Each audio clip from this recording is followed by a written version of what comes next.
unlawful and biased? It sounds like Boris Johnson is going to come out swinging today.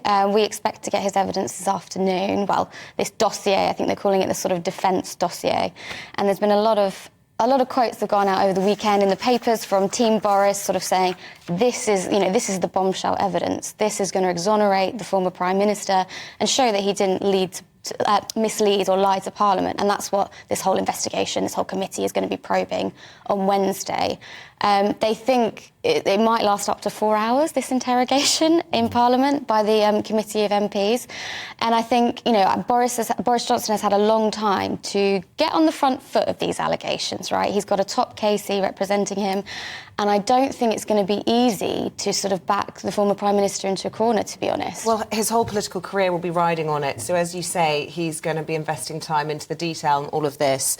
But just bring us up to date on where we are, because it wasn't that long ago they published a report which concluded that he had misled Parliament on 4 occasions. So what then, is this his chance to sort of defend himself, take the dock, as it were? Yeah, 100%. I mean, this is his chance to defend himself in front of MPs. I mean, this is kind of sort of a trial by MPs. And basically, if this committee, the Privileges Committee, decide that he did mislead Parliament, that then they sort of make a recommendation about, perhaps how long he should be suspended for.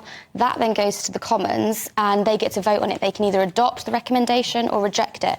And Rishi Sunak has said to his Tory MPs, you can have a free vote. Which says something in itself. A clever manoeuvre, I think, from Rishi Sunak to just hands off, not my problem.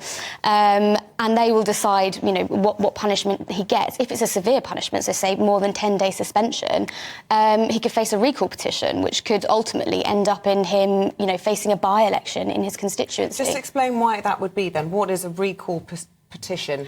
It's basically sort of a number of his constituents have to sign, have to sort of lend their signatures to say that to call for a by-election, and then it's sort of triggered. Okay. Whether or not we get to that set stage, I'd be surprised. It seems like a tall order to get to, given that he's had months, he's got this big defence dossier, and his team seem really confident that he is going to scrape through. And what do we think is this new evidence that's going to be submitted? Because apparently it's new WhatsApp messages. Yeah, so it sounds like a lot of the messages are going to come from, I think they named sort of his director of communications at the time, who was a political appointment, and it sounds like what they're going to argue, I mean, we haven't seen them yet, but from what's been sort of briefed, is it's going to be, Boris Johnson made his statements to Parliament on the basis of what his advisors were telling him.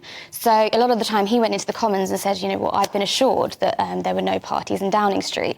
And I think he's going to sort of say, well, on good faith, I took what my advisors were telling me, and that's the information that I brought to the Commons. I never meant to sort of mislead you. I didn't knowingly, I didn't do it on purpose, but this is what my team told me. Although he was found to have been overheard saying this was the most socially unsocially distanced gathering, and these new pictures emerge. So I do find that hard to make that leap. Yeah. I heard some people describing it over the weekend as kind of like trying to convince people the sky was a different colour.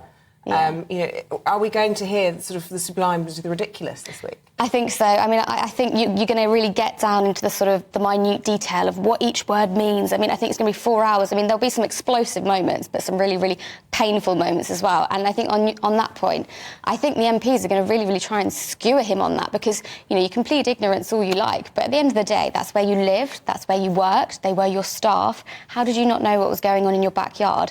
And also, week after week, month after month, you were the man telling us what the guidance was, telling us what the rules were, telling us how we should live our lives, and yet you didn't know what was going on under your own nose. So I think they will be pointing out the kind of absurdness of that. He needed an emergency warning alert on his phone to let him know what was going on. So this is the big political theatre of the week. We're going to hear this all week.